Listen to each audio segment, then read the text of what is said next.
सुबह 6 बजे 90 मिनट के लिए बाइडेन और ट्रंप नमूदार हुए 8 फुट के फासले पे, और 90 मिनट की तकरीर, CNN का स्टूडियो।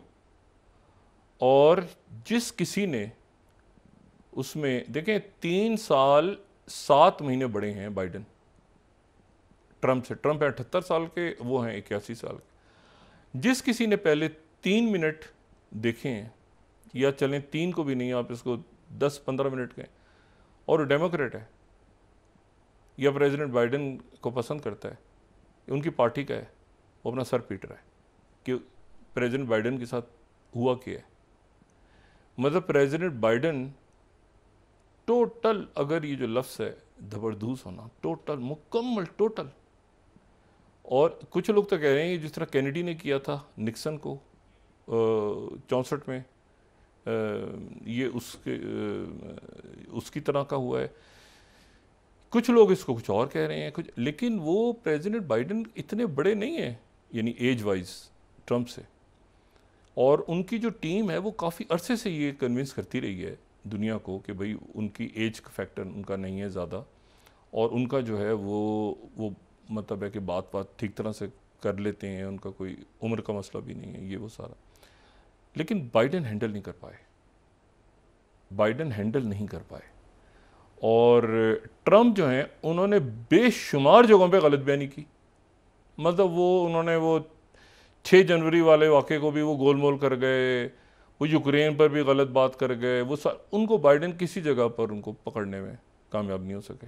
और एक जगह तो ऐसी आई कि ट्रंप ने उनको कहा कि आप कोई बात भूल गए, आपको जुमला मुझे समझ में नहीं आ रहा, आखिर का जो हिस्सा है वो समझ में नहीं आ रहा।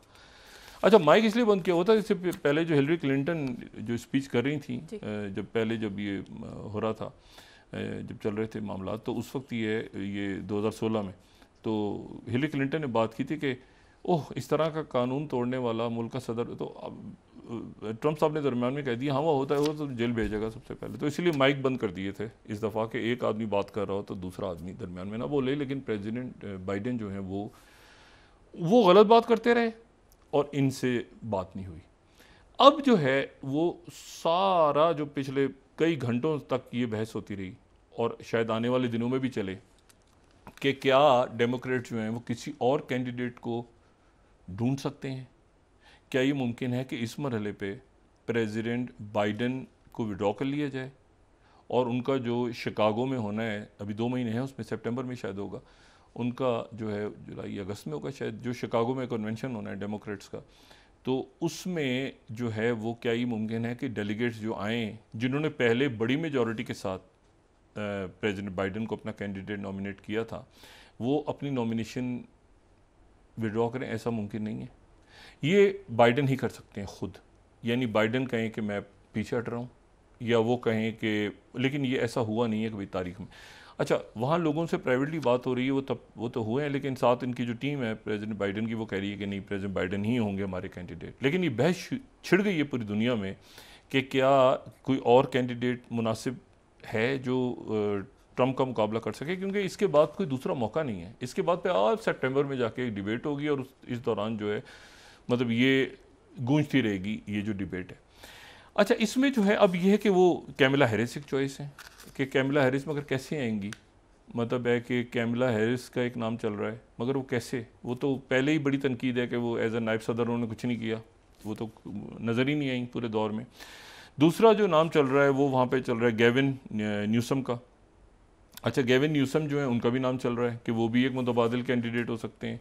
लेकिन गेविन न्यूसम जो हैं वो मतलब है कि सबसे ज़्यादा, लेकिन कैसे होगा तरीका, एक तो ऐसा कभी हुआ नहीं है तारीख में कि नॉमिनेशन के बाद जो है वो, यानी प्रेसिडेंट बाइडेन ही अपने आप को पीछे कर सकते हैं। यानी सीधी बात है वो कि मैं पीछे हट रहा हूँ, तो वो पीछे अगर हट रहे हैं या वो इस्तीफ़ा दे, ऐसी कोई सिचुएशन, अदरवाइज़ मतलब है कि अब ये डिबेट शुरू हो गई है कि उधर कैंडिडेट कौन होगा। मतलब ये एक अजीब किस्म का डिज़ास्टर हुआ है, और तवक्को से ज़्यादा जो परफॉर्मेंस है वो बड़ी अजीब सी रही। फिर जेबी प्रिस्कर हैं वहाँ पे, फिर खातून हैं विटमेर, ये बहुत सारे नाम चल रहे हैं वहाँ पे जो डेमोक्रेट्स की तरफ से। लेकिन ये है कि सवाल यही है कि डैन फिलिप्स हैं, उनका भी नाम चल रहा है, शेरड ब्राउन है, उनका भी नाम चल रहा है। लेकिन ये सवाल ये है ना कि ये जो हैं ये कैसे, यानी एक तो इनके साथ अभी जो वाइस प्रेसिडेंट का भी अनाउंस होना है, और दूसरा ये है कि ये बात अब डेमोक्रेट्स के अंदर बड़ी परेशान कन है कि भाई ये अमेरिका के अंदर ये क्या हुआ है कल की रिपोर्ट में। और उसमें मतलब मैंने आपसे कहा ना कि ट्रम्प जो है वो इतनी बातों पे गलत बात, इतनी बातें उन्होंने गलत की और इतनी उन्होंने, लेकिन किसी बात को बाइडेन प्रॉपर कैच नहीं कर सके। और वो जो कि कॉन्फिडेंटली बोल रहे थे, ठीक है, ऐसे उन्होंने 5-6 दफ़ा पूछा वो जो मॉडरेटर्स थे कि ये जो 6 जनवरी को हुआ ये क्या है, जो उन्होंने मजम्मत नहीं की। तो इशू ये है कि अब ये मामला जो है ये एक रौला पड़ा हुआ है। अच्छा, इस रौले के साथ ज़रा इकट्ठा करें उस रौले को, अगर 2-3 मिनट हैं तो मैं इस पर बात करता हूँ। वो बोलीविया में क्या हुआ है। अच्छा, अभी ईरान के रिज़ल्ट आने वाला है, उस पर बात करते हैं। अभी थोड़ी देर में शायद रात तक ईरान के नए सदर का ऐलान हो जाए, रात तक हो जाएगा या कल दोपहर तक हो जाएगा मैक्सिमम। लेकिन बोलीविया में क्या हुआ है, बोलीविया में हमने कल डिस्कस किया था कि वहाँ पर जो है वो एक बगावत नाकाम हो गई, और वो बगावत नाकाम हुई और ये वही शेगुवेरा वाला मुल्क बोलीवियन, और वहाँ पर वो जो जनरल था वो अंदर घुसा सदारती कैम्प में, थोड़ी देर के बाद सदर के महल के वो माफ़िया मांग रहा था, उसको पकड़ के अंदर डाल दिया। लेकिन यहाँ पर इशू ये है कि उनके जो ये जो जनरल हैं जनरल जुनिगा जिनको गिरफ्तार किया था, वो जनरल जुनिगा ने एक बयान दिया है गिरफ्तारी के बाद, और उनका कहना ये है कि ये तो एक ड्रामा था जो मैंने सदर के कहने पे ख़ुद किया था, और सदर ने मुझे कहा था कि यार मेरी मकबूलियत ज़रा कम हो रही है, पॉपुलैरिटी कम हो रही है, तो तुम ये ज़रा थोड़ा सा ड्रामा करो और फिर देखते हैं पब्लिक सड़कों पे आएगी सारी, तो मेरी पॉपुलैरिटी ऊपर। एक है जो बोलीविया में अजीब हंगामा है। अब जनाब वहाँ पर वो वजाहतें हो रही हैं कि ये वो वजाहतें करते फिर रहे हैं कि भाई ये जो, अब देखें ना BBC ने हेडिंग लगाई है कू और नॉट कू ये 1918 से लाई, ये अजीब व गरीब रौला है। मतलब वो कह रहा है कि भाई मुझे तो इसने कहा था कि ये ड्रामा है, मतलब आपको मेरी ज़रा पॉपुलैरिटी बढ़ा दो, मैं तो इसका बड़ा चाहने वाला हूँ, और इसने मुझे पकड़ के अंदर डाल दी है। अच्छा, यूरो न्यूज़ ये 10 स्लाइड, बोलीवियन प्रेसिडेंट जो लुई है वहाँ पे, वो कह रहे हैं डिनाउंसेस सेल्फ को, यानी क्लेम्स एंड लाइज, उसकी वजाहतें करते फिर रहे हैं। तो एक रौला रपा पड़ा हुआ है कि जनाब ये जो है ये क्या हुआ वहाँ पे। वो जनरल कह रहा है मुझे छोड़ो खुदा का वास्ता, इसने तो मुझे कहा था कि यार ये थोड़ा सा करना, तो मेरी देखता हूँ कितनी पब्लिक निकलती है सड़कों पर, उसके बाद हम तय कर लेंगे मामला। उसको वाकई पकड़ के कहते हैं, वो वजाहतें कर रहा है सदर के नहीं ये झूठा आदमी, तो ये तो बगावत थी, तो एक खप पड़ी हुई है वहाँ पे बोलीविया में। लिथियम, मैंने कहा था ना लिथियम, बोलीविया, वेनेजुएला, लेकिन बड़ी इंटरेस्टिंग इसमें ट्विस्ट है। अजरकफल है मेरे ख्याल से। उसके बाद हम ईरान पे जाते हैं, ईरान का रिजल्ट आने वाला है और उसका पाकिस्तान पे असर और पूरे खत्ते पे रिजल्ट, और उधर क्या बना, गजा का कत्लेआम।